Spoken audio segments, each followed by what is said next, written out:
Και γι' αυτό έχουμε τη χαρά να φιλοξενούμε τον κύριο Γρηγόρη Νιώτη, τον Α Αντιπρόεδρο της Βουλής και βουλευτή της Β' Πειραιά, για να μας εξηγήσει την πρωτοβουλία που αναλαμβάνει. Καλό σας μεσημέρι. Γεια σας κύριε Νιώτη. Καλό μεσημέρι κυρία Λάσκα, κύριε Παπαστάθη και στους ακροατές και ακροάτριες. Ευχαριστώ πολύ που έχετε την ευαισθησία να προσέξετε την ερώτηση των 25 βουλευτών που προσυπογράφω και εγώ ως πρώτος προσυπογράφων. Είναι σε συνέχεια και άλλων πρωτοβουλειών που έχουμε πάρει. Είδαμε τις πρωτοβουλίες σας και τις προηγούμενες μέρες.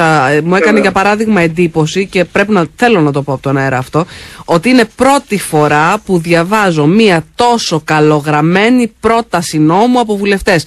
Αναφέρομαι στην πρόταση νόμου που κάναμε με τους υπόλοιπους βουλευτές, των 72 βουλευτών για την επιστροφή ΦΠΑ. Πρέπει να πω ότι είναι καλογραμμένη γιατί έχει δουλευτεί 1,5 χρόνο και την εισηγητική έκθεση την έχει τεκμηριώσει το ΚΕΠΕ και το Ινστιτούτο Φορολογικών Μελετών και Αναλύσεων. Για τους ακροατές μας να πούμε ότι είναι το θέμα αυτό που λέγαμε την περασμένη εβδομάδα με τους 72 βουλευτές του ΠΑΣΟΚ, οι οποίοι εισηγούνται επιστροφή φόρου σε όσους κάνουν χρήση πιστωτικών καρτών, διευκολύνοντας έτσι το δημόσιο να μπλοκάρει τον φόρο προστιθέμενης αξίας. Και πολύ σωστά και συμφωνεί μαζί τους και η Ευρωπαϊκή Επιτροπή, η Task Force, ο κύριος Ράχεμπαχ και τα λοιπά. Βεβαίως, ο κύριος Ράχεμπαχ μετά από πολλή αγώνα που κάναμε με τη συμβολή της κυρίας Κοπά και της Άννης Ποδηματά, γιατί στην αρχή μας το απέρριπτε αυτό το πρόγραμμα και το Υπουργείο Οικονομικών, όχι η πολιτική ηγεσία, διαχρονικά είναι 1 χρόνο η διαπραγμάτευση, αλλά και η αρμόδια διεύθυνση της Κομισιόν τελικά πίστηκαν ότι μπορούμε να πάμε με επιστροφή φόρου και όχι με μείωση του ΦΠΑ ταυτοχρόνως. Έτσι λοιπόν έχουμε μια βιώσιμη ρεαλιστική πρόταση με την οποία πιστεύω ότι το Υπουργείο Οικονομικών με το νέο φορολογικό νομοσχέδιο θα αποκτήσει ένα σημαντικό εργαλείο για να μπλοκάρουμε την κλοπή, παρακαλώ, και όχι τη φοροδιαφυγή, την φοροκλοπή 20 δισεκατομμυρίων ευρώ ετησίως, όπως λέει το ΚΕΠΕ. Από το ΦΠΑ. Πάμε και στην άλλη σας την πρόταση. Αυτή η πρόταση την αναλύσαμε και την περασμένη εβδομάδα. Φαίνεται να προχωράει, ίσως με κάποιες τροποποιήσεις, αλλά φαίνεται να προχωράει. Στο θέμα των δανείων τώρα, τι προτείνετε? Αυτό που μας ικανοποιεί είναι ότι βλέπουμε ότι και αυτή η πρότασή μας, που θυμίζω ότι είχε τοποθετηθεί δημοσίως με την επιστολή των 35 προδημήνου βουλευτών, και τώρα ερχόμαστε και εξειδικεύουμε τα μέτρα κοινωνικής ανακούφισης όπως είχαμε ζητήσει τότε, και με χαρά βλέπω ότι και τα άλλα κόμματα μπαίνουν σε αυτή τη διαδικασία, ενώ ο ίδιος ο Αντιπρόεδρος Κυβέρνησης και Υπουργός Οικονομικών, ο Ευάγγελος Βενιζέλος, κινήθηκε προς τη θετική κατεύθυνση προημερών και απεφάσισε και επέκτηνε τον χρόνο αποπληρωμής των δανείων από κρατικές τράπεζες. Από το Ταμείο Παρακαταθήκων και Δανείων. Εσείς όμως λέτε κάτι διαφορετικό, κύριε Νιώτη. Όχι, στον ίδιο δρόμο καλούμε την κυβέρνηση να προχωρήσουμε πιο αποφασιστικά, να επεκτείνουμε τα μέτρα προστασίας της χυμαζόμενης κοινωνίας και στα ιδιωτικά και στις ιδιωτικές τράπεζες. Το πιο αποφασιστικά σημαίνει και κούρεμα δανείων, κύριε Νιώτη. Ορίστε. Το πιο αποφασιστικά σημαίνει και κούρεμα δανείων. Δηλαδή, βεβαίως, κούρεμα ένα γενικό δανείων, κούρεμα δανείων για όλους. Ένα γενικό κούρεμα δανείων, λέμε, όπως έκανε η Ισλανδία προσφάτως, η οποία το έκανε σε επίπεδο 25%.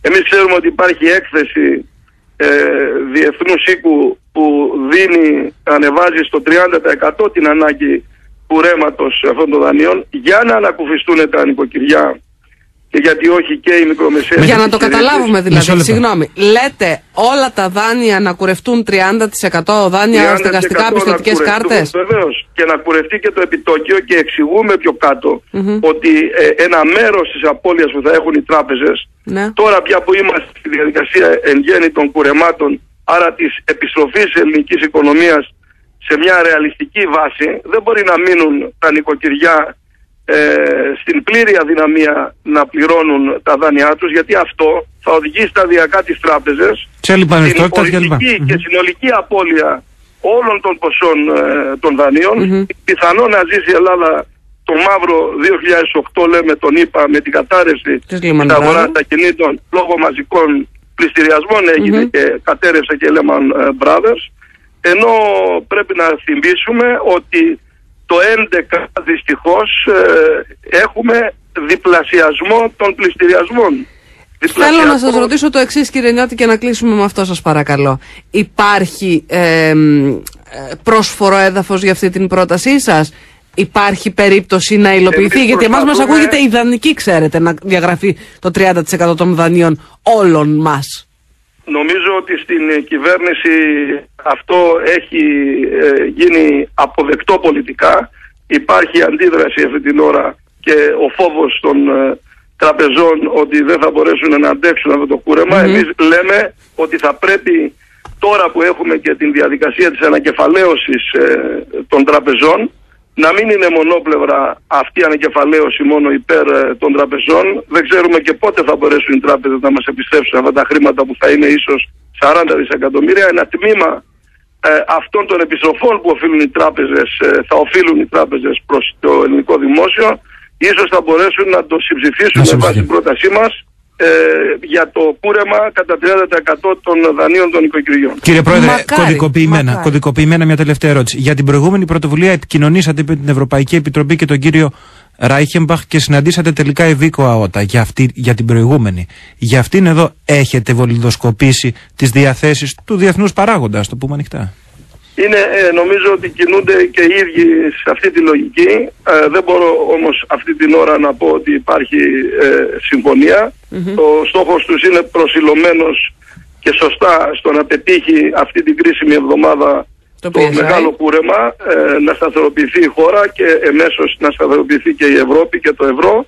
Νομίζω όμως ότι έχει πολύ ανοιχτούς ορίζοντες αυτή η πρόταση, δεδομένης και της θετικής στήριξης, όπως φάνηκε από την κυβέρνηση με τις πρωτοβουλίες του Ευάγγελου Βενιζέλου αλλά και του κυρίου Κουτρουμάνη, ο οποίος κινήθηκε και φάνηκε αυτό και στη δημοσιογραφία πριν 15 μέρες, αλλά το θέμα σταμάτησε. Ναι, μαζεύτηκε. Βγήκε προς τα έξω, αλλά μαζεύτηκε μετά. Στην προσωρινή, πιστεύω, άνοιξη των τραπεζών, οι τράπεζες όταν θα ανακεφαλαιοποιηθούν θα αισθανθούν ακόμα πιο σίγουρες και θα καταλάβουν, πιστεύω, ότι και προς το συμφέρον τους είναι τα δάνεια των οικοκυριών να κουρευτούν σε τέτοιο επίπεδο που να είναι βιώσιμα και να μπορούν να αποπληρωθούν. Μακάρι, κύριε Νιώτη μου, μακάρι, και σας στηρίζουμε όταν παίρνετε τέτοιες πρωτοβουλίες. Σας ευχαριστούμε πάρα πολύ. Ευχαριστούμε.